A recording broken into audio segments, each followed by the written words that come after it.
Bang, yang soal tadi siang ya bang ya, abang kan viral lagi nih terkait ricuh lagi di ruang sidang gitu loh.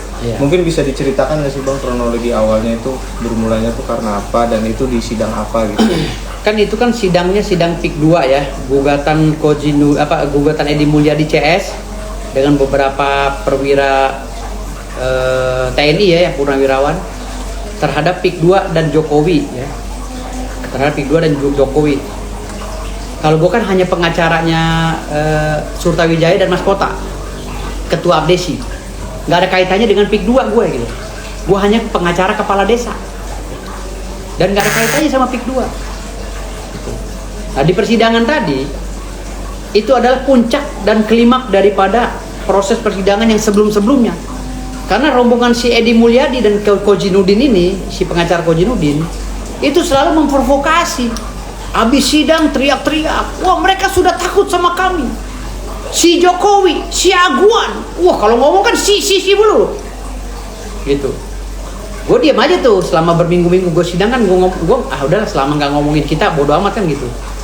Si Aguan, si Jokowi, kita hajar mereka, habisi mereka. Ngomong itu provokator. Gue diam aja. Kan gue nggak ada kaitannya karena gue bukan kuasanya Pak Jokowi dan Pak Aguan. Gue kuasanya Pak Mas Kota dan Surtawijaya. Nah itu udah berjalan berminggu-minggu, hampir 2 bulan ya. Nah, terjadilah gue pembekuan kan. Iya mas. Nah akhirnya sidang gue kan jalan, masih pakai kantor hukum gue, tapi gue udah nggak sidang, masih pakai kantor hukum gue, karena kan kantor hukum gue yang terregister di pengadilan. Nah tadi siang udah dijelasin sama para hakim bahwa kantor hukum gue tuh nggak ada masalah, tapi mereka menyinggung gue gitu loh. Pak, ini berdasarkan perintah Mahkamah Agung, Firdaus ini sudah tidak bisa sidang. Kau udah dibilang sama hakim, memang nggak bisa sidang tuh orangnya ada. Memang nggak sidang kan? Gitu loh. Kan gue duduknya untuk menjagain si Sabto dan tim gue yang lainnya, tim pengacara yang gue bawa. Kan tim kantor gue kan gue bawa. Mereka minta kawal sama gue.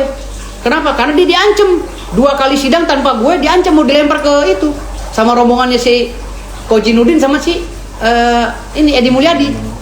Ini nih yang makan uang Aguan, ini nih yang makan uang antek-antek oligarki Jokowi gitu. Lah kata tim gue, saya nggak tahu pak, saya mah pengacara kepala desa. Enggak, udah lempar aja, lempar dari lantai 3 mau dilempar. Ya akhirnya gue turunin pasukan dong. Ketakutan pengacara gue di kantor hukum gue, pak saya mau dilempar pak dari lantai 3 oleh rombongan si Edi Mulyadi. Kenapa emang? Nggak tahu pak, saya dibilangnya antek-anteknya Pak Aguan sama Pak Jokowi. Gue jelasin sama ibu-ibu itu, bu saya ini pengacara kepala desa, nggak ada kaitannya dengan PIK 2. Kenapa ibu mau lempar, bapak-bapak mau lempar pengacara saya dari lantai 3 waktu sidang di lantai 3? Pada diem semua kan itu kan. Udah diem tuh, mereka teriak-teriak lagi mau provokasi. Habis sidang teriak lagi, ribut lagi tuh rombongan si Edi Mulyadi sama Kojinudin. Ini harus dihancurkan PIK 2, ini apa, kayak gitu-gitulah seperti video yang beredar. Ya gue sabar. Nah tapi tadi siang kantor hukum gue mulai dihina sama mereka, ngamuk gue dituduh makan uang PKI, makan uang asing, dasar komunis, makan uang koruptor, dasar antek oligarki Jokowi dan Aguan, lo jilatin pantat Aguan kayak gitu-gitu. Loh kok gue digituin, gue bilang gitu. Gue gak ada urusannya, gue bilang gitu. Lo udah gak bisa sidang di sini. Yang sidang siapa, kan gue di luar, gue bilang gitu. Awal itu sebelum direkam tuh, kan gue di luar. Gue bilang gitu. Gue di luar nih, ngejagain anggota gue yang sidang. Gak bisa. Udah gitu mulai debat-debat kan. Terus gue dengar cerita dari cewek-cewek yang gue tanam di dalam mata-mata gue lah gitu. Gimana laporannya? Ini pak, dia mau nyari keributan nih ibu-ibu ini sama bapak-bapak yang di dalam sidang ini mau nyari keributan, sengaja mau nyari keributan. Oh gitu ya. Ya udah pantau aja. Gue suruh ibu-ibu 2 orang tuh yang mata-matain mereka. Memang mereka tuh udah setting mau ribut lagi di situ. Karena waktu di sidang mediasi, rombongan si Kojinudin sama Edi Mulyadi ini ribut lagi, maki-maki Jokowi. Gitu loh, maki-maki Pak Aguan. Gitu, maki-maki juga pengacara tim gue kan jadi ketakutan. Gitu. Karena mereka kan rame, cewek-cewek pula kan bingung kita kalau ribut sama cewek-cewek gitu. Nah akhirnya Giran gue tadi udah dijelasin bahwa ini kantor hukumnya Pak Firdaus, nggak ada masalah karena firma berbeda dengan urusan berita acara sumpahnya. Firma hukum itu kan beda, kan perusahaan gue udah lama gitu loh. Oh, mereka tetap nggak mau, kami minta diusir, keluarkan firma loh. Gue tersinggung dong, Pak, kok kantor hukum saya dilecehkan? Gue tunjuk tuh yang Purnawirawan, dia nunjuk lagi gue, kamu nggak, kamu bilang, kamu yang gitu, kamu jangan begitu di kantor hukum saya, bilang gitu, kamu jangan kamu saya. Gue gituin tuh yang Purnawirawan gitu loh, dia nunjuk gue kamu-kamuin lagi dia, kamu nunjuk saya lagi, bilang gitu. Saya masih ada hak di sini karena saya pengacara dan pembekuan saya belum sah karena saya sedang melakukan upaya hukum. Gue bilang begitu tadi, pembekuan saya belum sah, bilang gitu. Kamu jangan coba-coba intimidasi saya, jangan menghina kantor hukum saya. Gue kamu-kamuin aja akhirnya kan gitu. Akhirnya udah ribut tuh, cewek-cewek datang lagi, pengkhianat lo, pengkhianat makan uang koruptor. Siapa yang pengkhianat? Bilang gitu. Gue nggak pernah makan uang koruptor, gue nggak pernah makan uang Jokowi. Dari kemarin lu nyebut-nyebut Jokowi mulu. Gue nggak pernah makan uang Jokowi. Hah? Dari kemarin lu menghina Pak Jokowi terus. Apa urusannya Pak Jokowi? Gue bilang begitu akhirnya. Itu terjadi ribut tadi siang itu. Gitu. Gue bilang sama Pamdal tadi, Bang, kalau bisa nih sidang nggak boleh nih mama kayak begini dimasukin ke ruang sidang setiap kayak main bola gitu loh. Kalau hakim baru ngomong dikit, tepuk tangan, gitu. Jadi kayak di hutan. Sidangnya si Adi Mulyadi sama Kojiruddin nih, sehingga mengganggu tim kuasa hukumnya PIK 2 tuh, kayak Pak Aguan, kayak Pak Jokowi kan tim hukumnya kan teratur semua tuh, gitu loh. Tetapi karena mereka mungkin takut atau apa, mereka sering ngadu sama gue. Bang, aku dikatain bang, kayak pengacara Jokowi kan, aku juga dikatain bang, katanya saya banyak yang ngadu ke gue, cuma mereka nggak berani, gitu loh. Nah kok persidangan begini kok didiemin, gitu.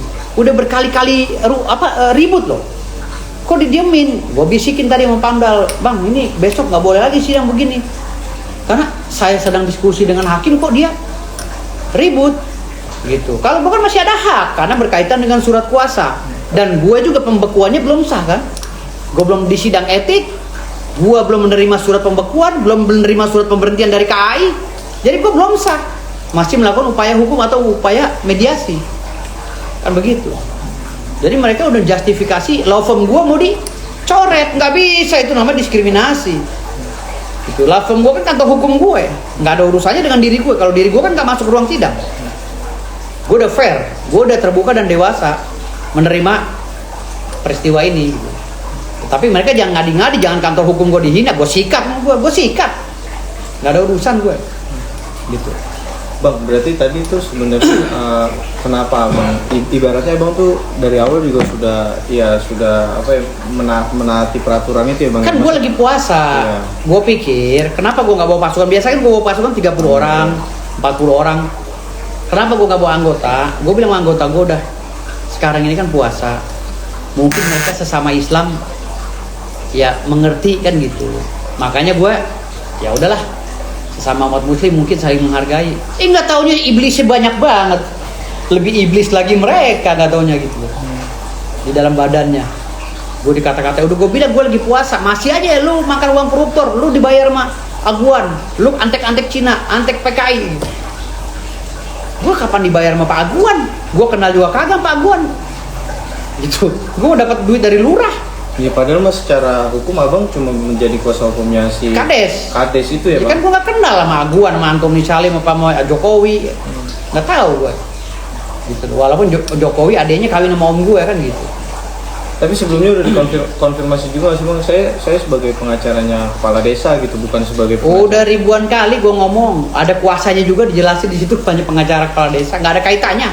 Cuman berhubung karena satu meja aja dengan pengacaranya Pak Aguan yang tergugat itu, jadi kelihatannya kita bersatu, padahal kita juga jarang ngomong pengacara Pak Aguan, jarang ngomong sama pengacara Pak Antoni Salim, jarang ngomong pengacara Pak Jokowi, jadi kita nggak ada kaitannya gitu. Nah, gue dimasuk-masukin ke situ karena gue paling vokal sendiri gitu loh. Gue paling vokal sendiri menentang mereka gitu. Tapi berarti tadi sebenarnya abang juga sempat sampai diusir juga ya bang? Kalau dalam video itu? Oh enggak ada diusir. Enggak ada pengusiran. Gue dikawal pada saat keluar karena mereka rusuh. gebukin aja, tabok gitu.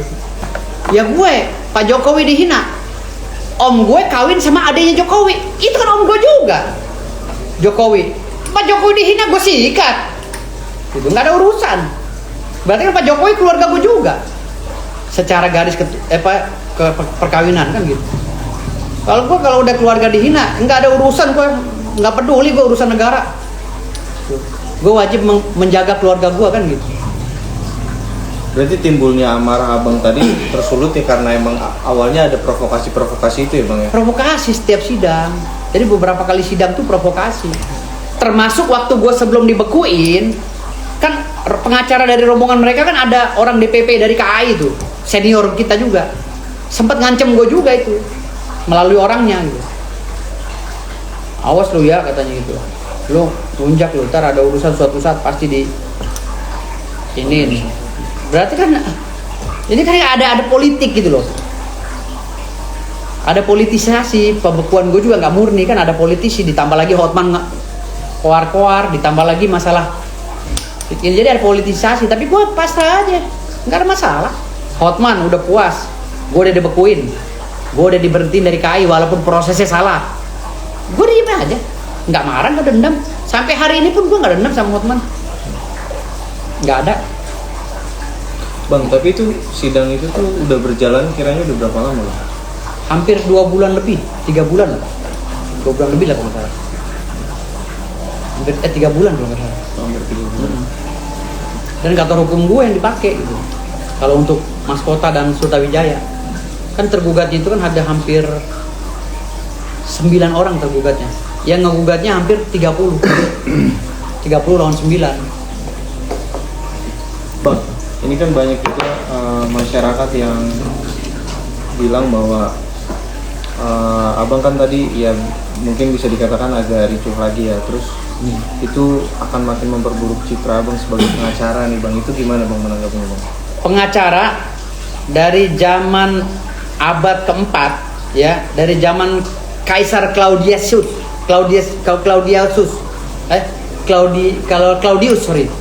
dari zaman Kaisar Claudius ya, pengacara itu emang begitu dicetaknya, harus berjiwa merdeka. Pengacara tidak dibawa undang-undang manapun. Pengacara berdiri sendiri di bawah Undang-Undang Nomor 18 tahun 2003. Gitu loh. Kalau kita boleh berkata jujur, ya, kalau mengacu pada Undang-Undang Advokat, pemberhentian gua nggak sah, karena isinya contempt of court semua terkait dengan kegaduhan yang ada di ruang sidang. Sementara contempt of court itu baru bisa disidangkan apabila tahun 2026. Sekarang belum bisa diterapkan contempt of court. Isi alasan-alasan pembekuan gue itu contempt of court semua. Nggak ada tuh isi karena A, B, C telah disidangkan karena kamu melanggar pidana, kamu dipenjara selama 4 tahun di atas sesuai dengan amanah Undang-Undang 18. Nggak ada. Nggak ada itu, semuanya itu politik. Itu putusan-putusan politik. Tapi kan gue sabar.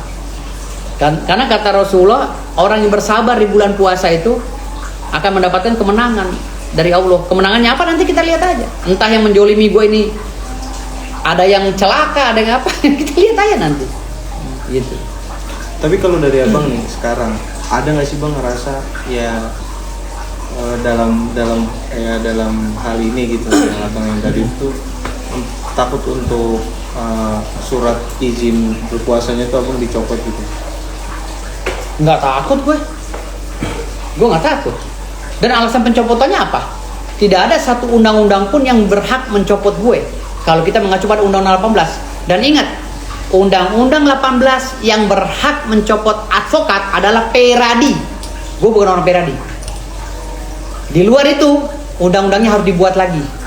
Atau gabungan 3 menteri ya keluarkan SKB. Surat keputusan bersama, SKB 3 menteri. Mahkamah Agung, ya kan? Menteri Hukum. Lalu dengan Kejaksaan misalnya, ya, Mahkamah Agung, Menteri Hukum, Kejaksaan dan organisasi advokat, semua dipanggil-panggilin nama Dirjen AHU, baru bikin Dewan Etik yang mengacu pada Undang-Undang 18 itu baru bisa. Kalau sekarang ada orang yang dibekuin, ya, ada orang yang dibekuin seperti gue, mengacunya dari undang-undang mana? Apakah ada nomenklatur pembekuan di dalam undang-undang, nggak ada Pak. Ini pemberhentian gue syarat dengan politik, tapi kan gue sabar. Memposting sebuah video di laman Instagramnya ya memposting bahwa sidang. Kan gue nggak ikut sidang. Karena itu kan narasi yang disampaikan oleh Purnawirawan itu. Seakan-akan gue mau ikut sidang, gue nggak mau ikut sidang.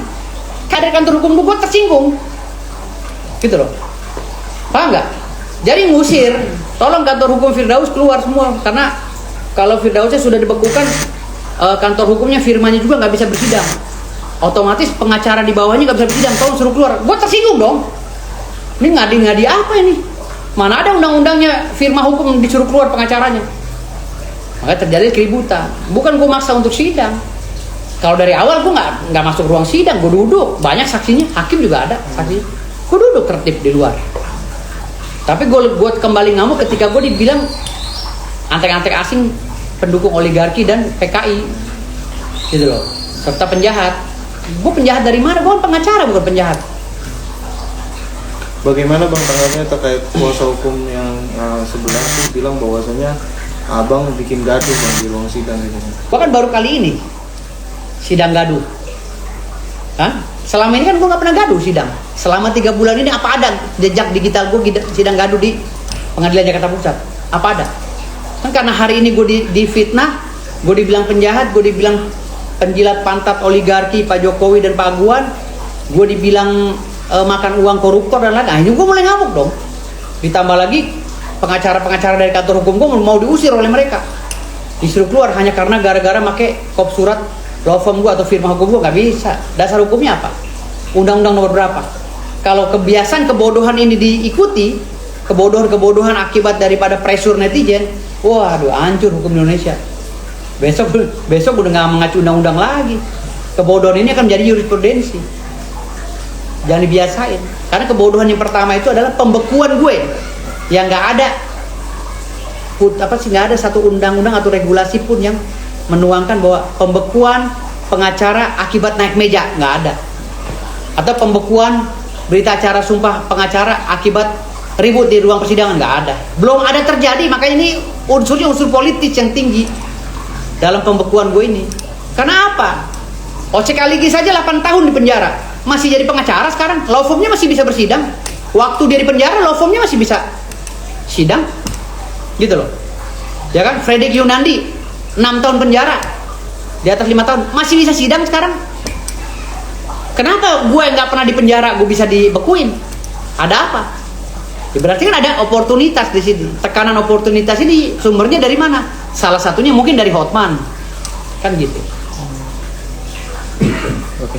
Untuk nextnya mungkin akan sidangnya kapan lagi Bang? Di Minggu depan.